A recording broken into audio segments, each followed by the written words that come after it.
selama bulan puasa, maka kita pada saat di masjid menjabat 27 bulan kalau sholat di rumah dibanding sholat di rumah. Nah, kalau di bulan Ramadan ini dikalikan 70, maka saya kemarin hitung itu, kebetulan saya ceramah, saya hitung 27 kali 70 itu 1890 bulan. Coba dibagi 12 itu berapa tahun? Banyak tahun. 1890 bulan. Ini tidak mau dibuka rahasianya sama Pak Kiai, karena kalau dibuka bahaya ini. Wah, aku sholat sebulan gitu aja dapat saya sholat mana ini? Wes nombok biasanya kelebihan sudah amal saya ini. Sama dengan orang yang naik haji gitu. Yang naik haji itu kan begitu Pak ya.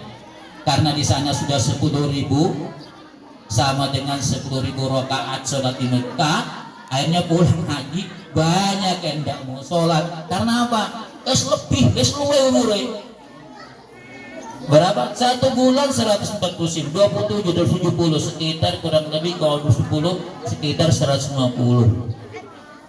Iya, 12 120 kurang lebih 150 tahun. Bayangkan kita beramal 1 bulan di bulan puasa sama dengan kurang lebih 150 tahun di hari biasa apabila kita sholat di rumah. Itu dari sholatnya saja itu. Makanya bapak-bapak, saya minta mumpung adik masih ada beberapa hari, tolong berjamaahlah sholat. Walaupun kita sholat ini bukan karena amal, kita ini kan bukan Abdul Amal, kita ini kan Abdullah. Tapi paling tidak ini gambaran yang diberikan. Kenapa Allah berani menjaminkan? Karena Allah Maha Kuasa. Itu bisa dihitung ternyata. Berani memberikan bahwa akan diampuni dosanya. Karena kalau dihitung luar biasa. 1 bulannya kalau kita sholat berjamaah sama dengan sekitar kurang lebih 150 tahun kalau kita sholat sendiri di rumah. Nah, inilah amalan. Kenapa bulan puasa ini harus betul-betul kita perhatikan? Kenapa kalau kita tidak mendapatkan ampunan dari Allah pada saat bulan puasa ini dikatakan celaka? Celaka. Rogi ampun. Mayutul Ramadana atau man adaraka Ramadana fala yukfar. Celakalah orang yang ketika dia masuk di bulan Ramadan ternyata dosanya dia diampuni. Celaka, benar-benar celaka. Bisa kita bayangkan kalau setiap tahun kita sampai misalnya 50 tahun kita berpuasa dengan sebaik, dengan ihtisaban, maka bisa kita hitung berapa kebaikan yang kita terima. Makanya di dalam ayat ada dikatakan kuntum khaira ummatin ukhrijat linnas ta'muruna bil ma'ruf wa tanhauna 'anil munkar. Kita ini umatnya Nabi Muhammad adalah umat yang terbaik. Kok bisa umat yang terbaik padahal umurnya cekak-cekak loh. Kemarin baru itu masih muda ya, yang kemarin yang kecelakaan ya. Masih muda, kasihan sudah kecelakaan. Itu yang insiden. Tapi secara normal Indonesia itu, orang Indonesia umurnya paling sekitar 63, 73, 80, 100 tahun wis nemen. Kayaknya sing 100 tahun wis susah ya. Nah, umur sekian itu masih dikatakan oleh Allah kita ini adalah umat yang terbaik. Padahal umat yang dulu ada yang umurnya 1000 tahun. Ada yang lebih dari kita. Kaumnya Nabi Musa, Fir'aun itu sekitar 500-an tahun, 350 tahun. Nabi Nuh 1000 tahun, dikurangi 50 tahun, jadi 950 tahun. Tapi kita tetap umatnya Nabi Muhammad tetap yang terbaik. Karena apa? Karena amalannya ada yang dikali lipat, sampai-sampai Allah mengatakan wallahu yudha'ifu may yasha. Terserah saya mau saya kasih seberapa. Tapi ada yang paling luar biasa lagi selain amalan itu, kita akan mendapatkan ridhonya Allah Subhanahu wa ta'ala. Dan ridho inilah sesungguhnya mutiara yang paling mahal yang harus kita dapatkan. Tatakun itu tujuan intinya adalah supaya mendapatkan ridho Allah.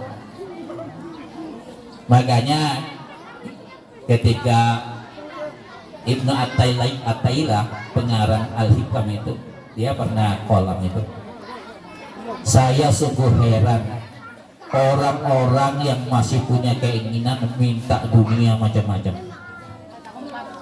padahal kita bisa sujud saja kepada Allah, itu adalah nikmat yang terbesar. Karena sujud kepada Allah itu adalah membuktikan bahwa kita adalah hamba yang terbaik dari Allah. Itu intinya. Kalau Rabiatul Adawi lain lagi.